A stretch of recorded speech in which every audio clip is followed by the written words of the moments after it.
Hello po mga kapraps. Meron ako yung offer sa inyo ngayon na property dito po sa bayan ng Victoria, Laguna. Ito po ay isang rice field na may sukat 1 hektarya. Bali ito na yung mga kapraps. Yan po. Ito na po mismo ang property. 1 hektarya po yan. Ito po ay tabing-tabi lang po ng kalsada, main road. Ayan mga kapraps, oh. Sa harap po ng inyong property, mayroon tayong mga matatanaw na mga mountain views. At saka katabi lang po ito, kalapit lang po ito ng sabungan. Ayun po ang sabungan. Ayun mga kapraps ng sabungan. Kaya pwede rin po itong maging commercial property kasi gilid lang po ng kalsada mismo.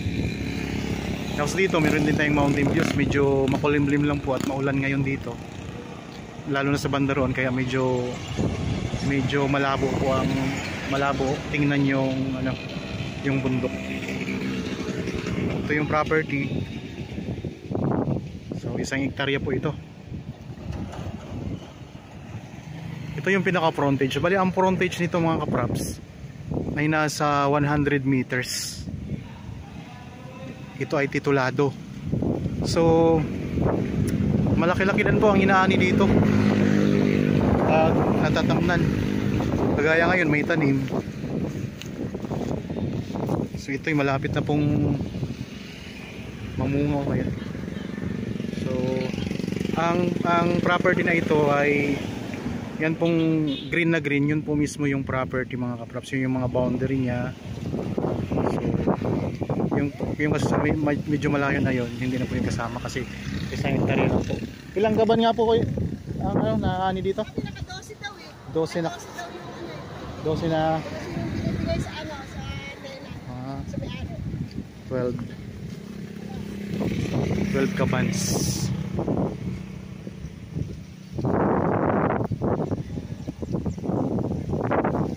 So sa mga viewers ngayon na naghahanap po ng property na kagaya nito, rice field, murang-mura lang po at malapit po sa bayan mismo ng Victoria.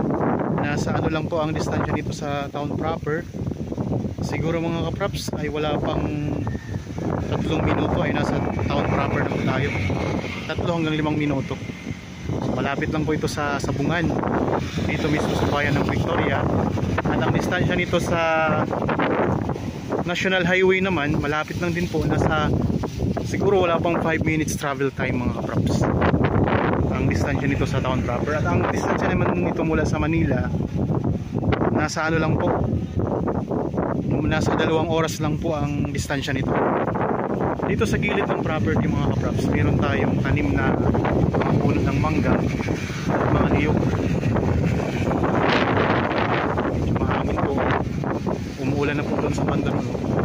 Ayan ang view na matatanaw natin dito sa harap ng property mga kapraps.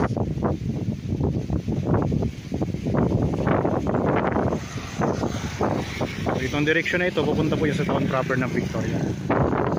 Dito naman sa kabila, ito yung papunta sa National Highway mga kapaps. Punta doon, National Highway na po yan.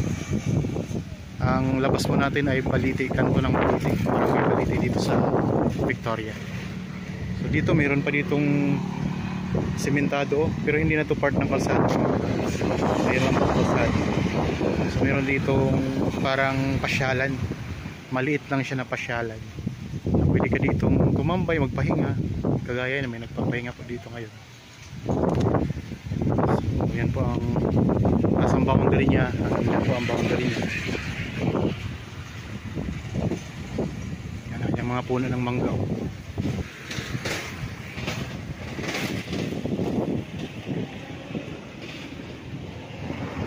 Tapos doon mga kapraps, medyo makulimlim nga lang po. Mayroon ding mga mountain views tayo dyan na matatanaw. So maula po ngayon kasi dyan sa part na yan, kaya hindi natin tanaw yung mga bundok. So ayun o, ayun kita nyo may bundok din po doon. Maganda itong mga kapraps property. Kung sakaling gusto nyo yung tayuan ng bahay, tatambakan nyo lang po. Kung may part kayo gustong lagyan ng bahay, tayuan ng bahay, tapos tatayuan nyo ng bahay. Mura-mura lang po ang benta nito. makikita nyo po sa description box at sa title nitong video. Ulitin ko lang po, napakalapit lang po sa National Highway. Nasa wala pang 5 minuto, tapos malapit lang din po sa town proper ng ng Victoria. Nasa wala pa siguro 3 minuto mga kapraps. At mayroon na ditong linya ng kuryente, at syempre po meron na din tayong access dito na tubig. Lapit tayo ng konti dito sa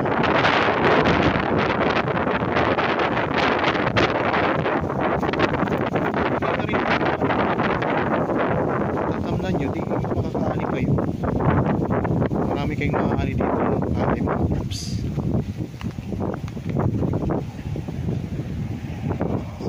Maganda ang property na to kasi yun yung pinakamaganda sa kanya, tabing isa. May bahay nga yan dyan mga kapraps, yung katabing yan. Yan po yung sako po yan ang property, yung maraming puno na yan, may bahay po kasi yan kasama po yan ang property. Pero yung bahay na yun hindi po yung kasama sa bentahan. Ganda ng tubo ng mga palay mga kapraps. Mayroon na rin po ditong irrigation. Mayroon tayong irrigation.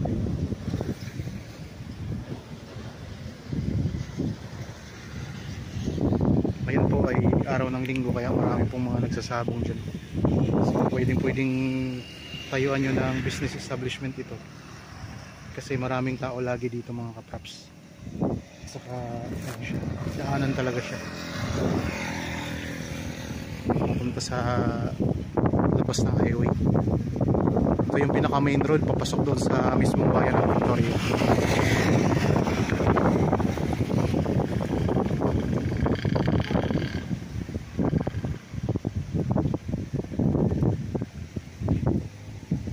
Yan mga kapraps, sa mga viewers po natin ngayon na may naghahanap ng property na dito sa Victoria, yan, pwede nyo po itong tingnan. Mababa lang po ang presyo nito. So habang mababa pa po ang presyo at nagustuhan nyo naman po, bilhin nyo na agad mga kapraps.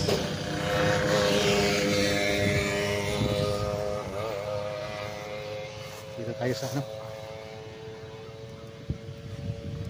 puntahan natin ang pinakadulong boundary nito.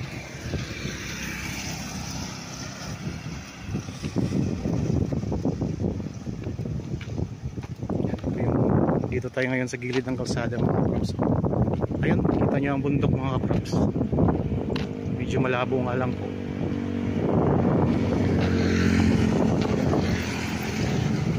Maraming dumadaan dito, busy na kalsada to. Yan, meron ba kayong mga mangga? Linya ang kuryente. So wala nang problema. Pasok ang yung sasakyan dito sa loob ng property.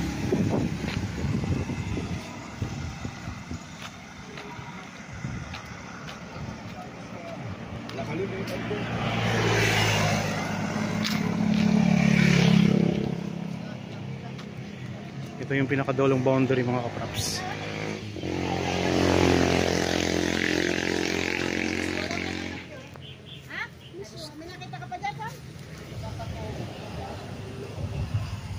Meron na ngayon yan. Nakulog na yun. Ano yun? Kulog. Kala ko sasabihin mo kabuti. Dito. Itong Hazel. Hindi kasama yung bahay. So hindi kasama ang bahay mga kapraps. Puntahan natin. Dito tayo sa Pilapil. Diyan tayo dito sa Pilapil mga kapraps.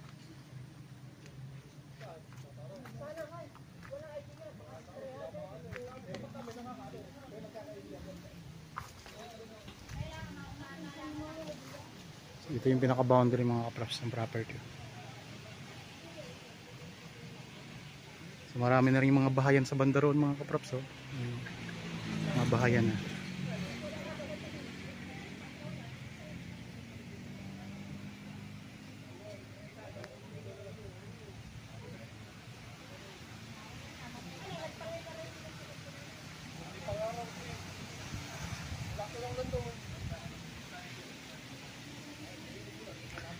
Ilang ka ba na naani dito? Ilang kaban? Kuya, ilang kaban ang naani dito? 100 plus na kaban. So nakakaani daw dito mga kapraps ng mahigit 100 kaban sa palaya na ito.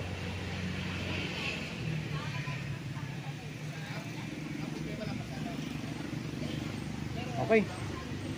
So sana nagustuhan nyo po itong property na in-offer ko sa inyo ngayon. Isang rice field na matatagpuan natin sa bayan ng Victoria, Laguna.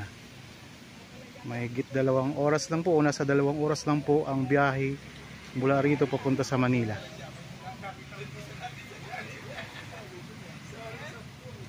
Yan, sana nagustuhan nyo po itong property na in-offer ko. Para po sa mga bago pa lang sa aking channel at napadaan lang po dito sa aking channel, huwag nyo pong kalimutang mag-subscribe at pindutin na rin po ang notification bell para maging updated kayo sa mga bagong property na i-offer po namin.